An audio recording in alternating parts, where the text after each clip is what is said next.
ওমানে বাংলাদেশি মালিকানাধীন বিপণী বিতান গ্রুপ আল বারাকা হাইপার মার্কেট পরিদর্শন করেছেন ওয়ার্ল্ড সিআইপি অ্যাসোসিয়েশনের চেয়ারম্যান ও সাধারণ সম্পাদক সহ একটি প্রতিনিধি দল। ওমানের রাজধানী মাস্কাটে আল বারাকা গ্রুপের রুই শাখার পরিদর্শনে যায় প্রতিনিধি দলটি। সে সময় পুরো মার্কেট ঘুরে দেখেন দলের সদস্যরা।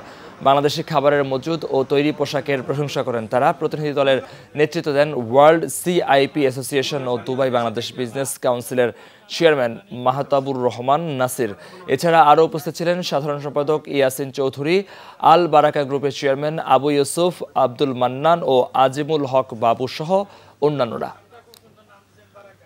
শুধু যদি ওমানে মনে করে যে আমরা লেবার ওয়ার্কার তা নয়, আমাদের ব্যবসা বাণিজ্য অনেকগুলা প্রতিষ্ঠান আছে। এই সরকারের বা যে কোনো দেশের উন্নয়নের ক্ষেত্রে আমাদের দেশের মানুষের যে অবদান আছে সেগুলো অবশ্যই নজর দিতে হবে। আমাদেরকে এই জিনিসগুলো হাইলাইটেড করতে হবে। আরো অনেক সম্প্রসারণ করবে, বাংলাদেশি অনেক লোক এখানে কাজকর্ম করবে।